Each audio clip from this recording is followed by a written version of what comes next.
Alright, yeah, and welcome back to some more Magic Duels with our Temur Energy deck. As always, this episode is sponsored by 5 Color Combo, so if you check in the description, you will see a link to their website where you can find their merch store for a custom Magic the Gathering tokens, as well as a Kickstarter to their new app as well. Be sure to check that out and back it if you're interested. Anyway, guys, I will see you in the games. Okay, we're in. Let's have a look. We've got two colours, essentially. We can go get our blue mana with the Evolving Wilds, and then we've got Sage turn 2, potentially Architect turn 3, and some Flicker. Yep, looks good enough to me. Opponent is rank 5, called Arbadillon, playing blue something with Prophet of Distortion. Alright. Don't see that card very often. Well, let's go with an Evolving Wilds and pass the turn over. We're going to go grab a blue source. I wish that forest would have been a mountain, to be honest. Would have made me a lot happier. But that does mean that we're going to be able to get Architect down anyway. So. Ooh, hello.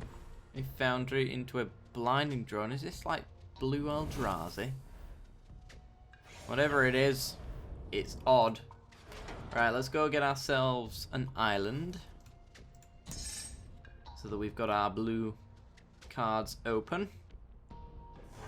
And then we're just going to play into Sage of Ashalia's Claim. Oh, hello. Voyager's good. And it's on colour as well, which is awesome.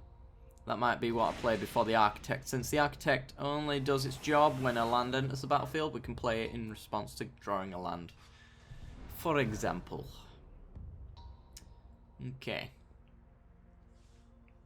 Do I want to trade with this if it attacks in? 4 mana, draw a card? I don't know. I think I'd rather keep my Sage round as a Flicker target. Eldrazi Skyspawn. This is like mono blue Eldrazi. Very odd. Very odd indeed. All about drawing and tapping down creatures, I'm going to imagine. He's going to get in for 1. That's fine with me.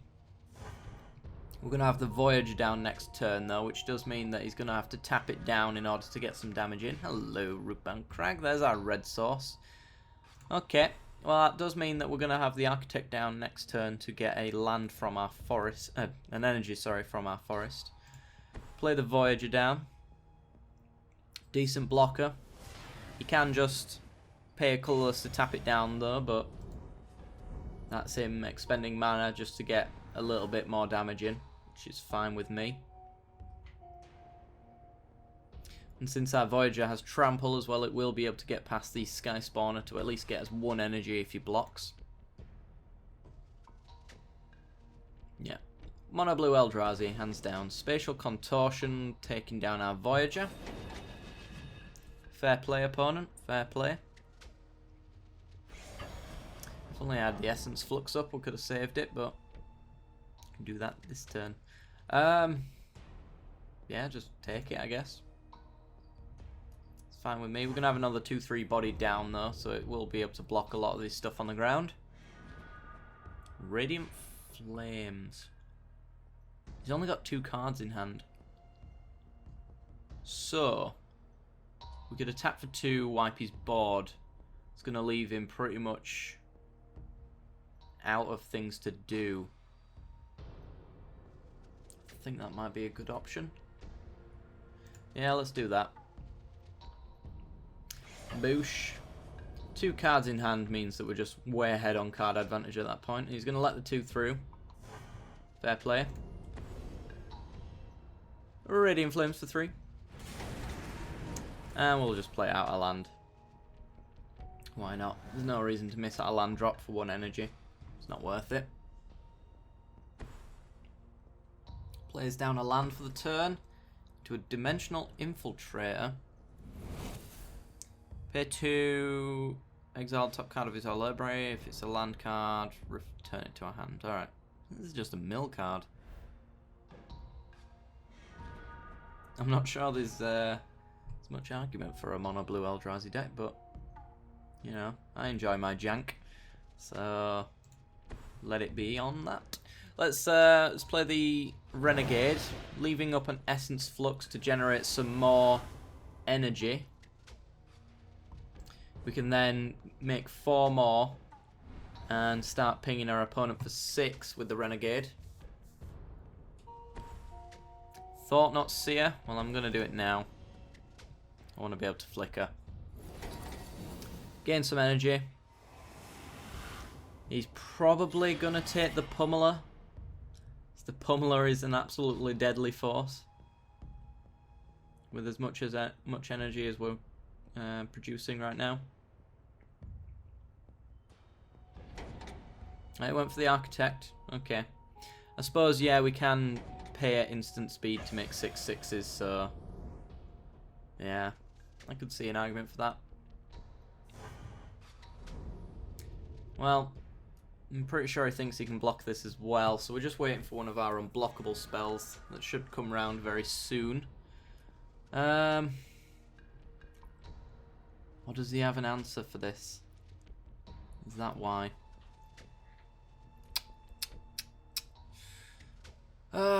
No matter which card we play, we can only do 1 this turn.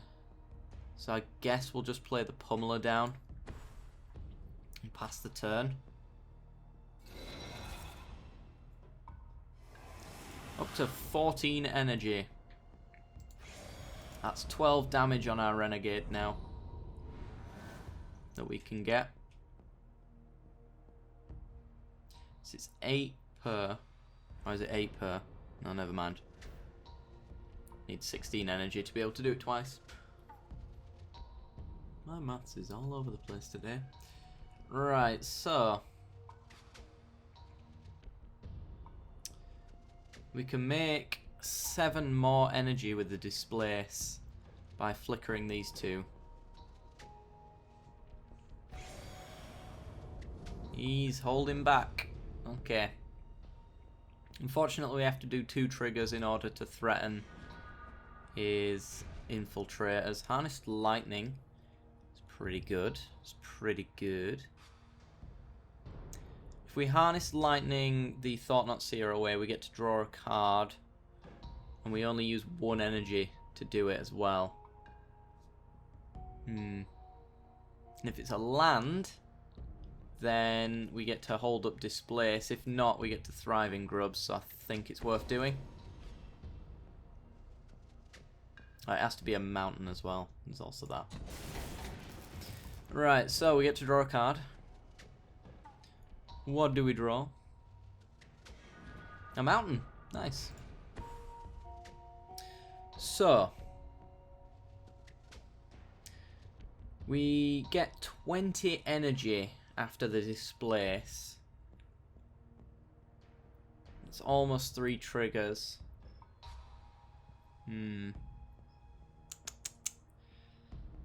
Well, we can go down to 11.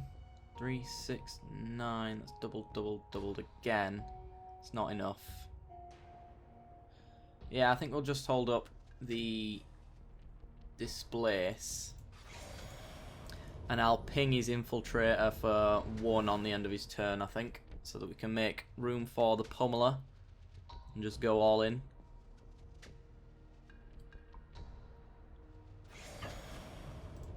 So, ping that away. Got a response. If he tries to remove it, we Displace. Because we're going to do it anyway. He's going to exile the top card. If it's a land, it returns to his hand. It isn't. He's going to do it again. Really wants this Infiltrator back to his hand. Exiles a Renegade, so it's gone. Okay. Sweet. Right, how can we maximize our damage on this turn cycle? Well, Displace is clearly happening. We've got 2 energy in hand. We've just got 7 right there to 18. I think we can just get a stupid amount of Pummeler triggers and probably do it that way. Green mana just entered my graveyard. Okay, well, go Thriving Grubs. Gain 2 energy. We're up to 20. 3, 6, 9, 12.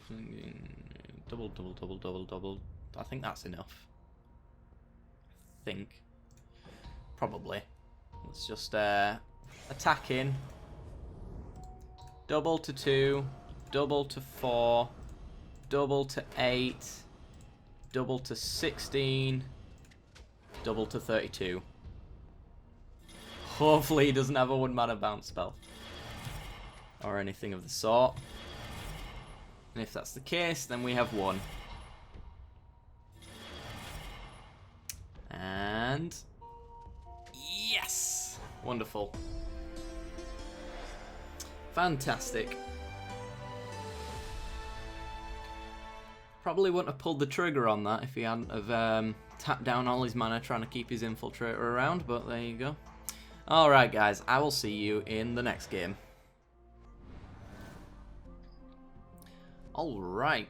This hand has got the right amount of lands, and it does have a pummeler, but that's all it's really got going for it, so I think we can do better. This is better. So Evolving Wilds goes and gets us a forest. We're a bit slow, actually. But Evolving Wilds grabs us a forest. Sulphur Falls comes in tapped. Turn after that, Long Tusk Cub. Start gaining a load of energy that way. So, actually, we'll pass the turn over. Let us not give our opponent any idea as to what we are playing. Black-white. This is a drain deck. Perhaps. Still perhaps. Hasty first striking 1-2. Okay, well. Sack a land. Go get a forest.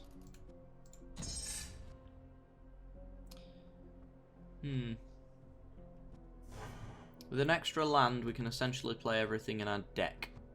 Well, pretty much everything in our deck, and pretty much everything in our hand as well. Another Evolving Wilds. Suppose we might as well just Evolving Wilds, since Sulphur Falls would be tapped anyway. We might as well go get a basic that means that it won't. Happy with that. Being a turn too slow might be a problem though, that's the only thing. Okay. Bygone Bishop. Let's go get a... ooh, blue sauce. Since we want to hold up flickers in the later game, we probably want as many blue sauces as possible to be able to do that. Okay, he's getting in for 1. It's fine with me.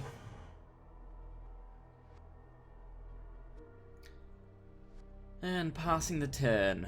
Okay. Harness Lightning's not too bad.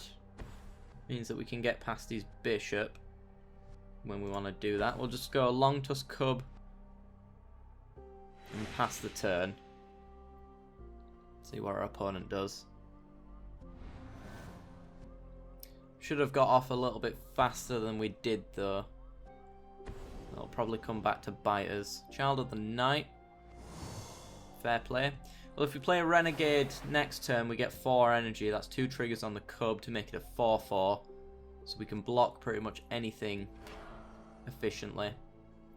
Or attack into his board state efficiently, unless he holds back. Yeah, found it doubtful. Alright, and even if he does double block, we get rid of both of his creatures for one card, essentially.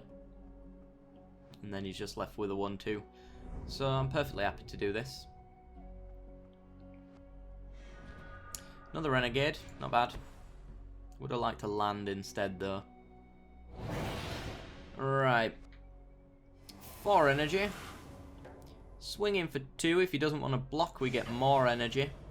Which is also fine with me. Though I would prefer to trade off with his creatures.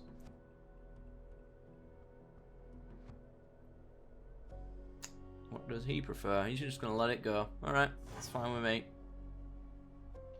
No reason to pump up our Cub.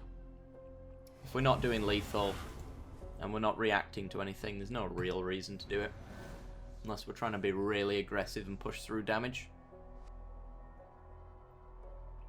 Because if he tries just like doing some sort of minus kill spell to it, and just pump it up and get it out of the harm's way. Now he's got a 4/5 lifelinker. That's quite a problem. However, Harness Lightning is big enough to deal with that. And indeed, that is what we shall do. Hopefully we get a land so that we can do 2 things per turn. That would be preferable. Come on, land. Land. Land. Ooh, lovely. Alright, so, Harness Lightning. I'm going to come kill this Child of the Night. I want to do 5 damage to it. And then we will Long Tusk Cub? Yeah, Long Tusk Cub. Don't think it matters either way, but I'm going to get in for 3 damage here. Gain 2 more energy back. Up to 6, which is pretty good. The Hydra now will have 3 triggers when we play it. We do have the double green for him now as well. So maybe we're just going to try make the Hydra as big as possible and just force chump blocks for the rest of the game. Okay, so he gets a clue token. He gets to put a 1/1, or he gets to give a creature +1/+1. Just going to put on the Swift Wing to make it a 2/3. Sacking his clue? Yeah, he's sacking his clue. Okay, leaves him tapped out though, pretty much. Enough. Enough for me to feel comfortable about doing whatever I want to do anyway. Getting in for 4. Righty-ho. Could have something like a Blessed Alliance, maybe. So I want to attack in with... really should probably attack in with the Renegade, but you're not really making any value out of that. I'd like some way to remove it. So we're at 10 now, so we're getting really close to the point where we need blockers. We need to be able to remove it. If it was a 2/1, it'd be fine because the Renegade could take it out, but it's not. Right. I think we just want to swing in with our Cubs. And then we can play the Sage and the Voyager to have a blocker in the air. Oop. To have a blocker in the air and gain some energy from the Sage.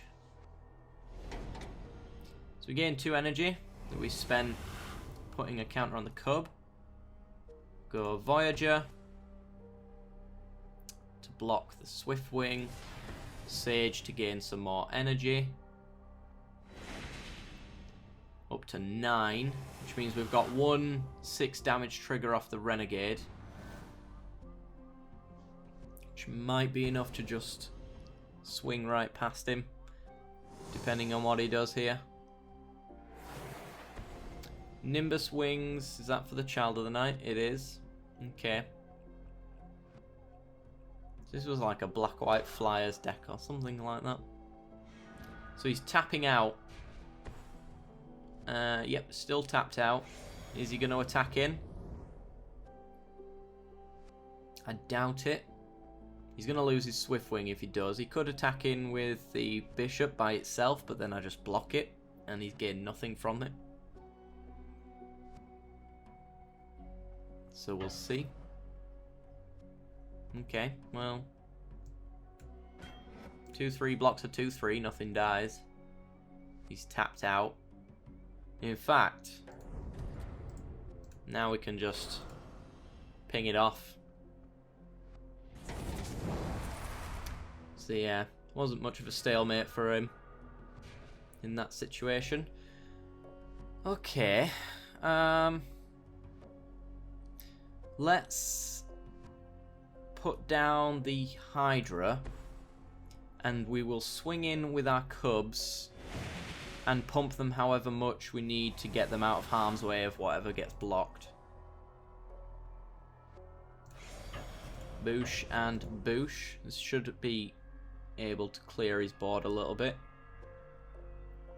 He's just going to let it through. Give it +5/+5. Taking 3, 5. No, I'll leave it for a little bit. I'd rather spend it on the Renegade. Actually, that was a mistake. If we'd have pumped up twice, then we'd have been at 10 and we could have killed him there. So we've just missed lethal, unfortunately, but I think we'll be able to get it back on the next swing anyway. Don't think it's that difficult. Even if he board wipes, we've got a Hydra and a Renegade again to do the 6 damage, so there's no problem there. Heliod's Pilgrim. Gonna grab himself an aura to attach to one of his creatures. I'm gonna imagine he's going all in on the Child of the Night. In fact, we just win anyway, because we need 16 energy to do 12 damage. He's gonna gain 5 actually. And I doubt he'll attack in. So, ping you for 6. Because he didn't attack in, that does mean he is definitely going to lose here.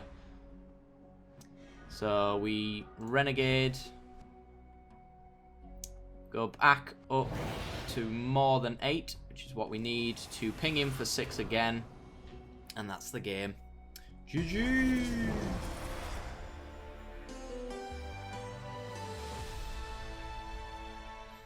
Alright guys, that's going to do it for today's episode. So, if you've enjoyed the content, then be sure to leave a like. It helps me out a great deal. If you really enjoyed the content and you haven't already, be sure to subscribe for more Magic the Gathering content, as well as other content. And if you're not sure what that content is, then stay for the end card, see the rest of it, and I will see you next time. Bye-bye.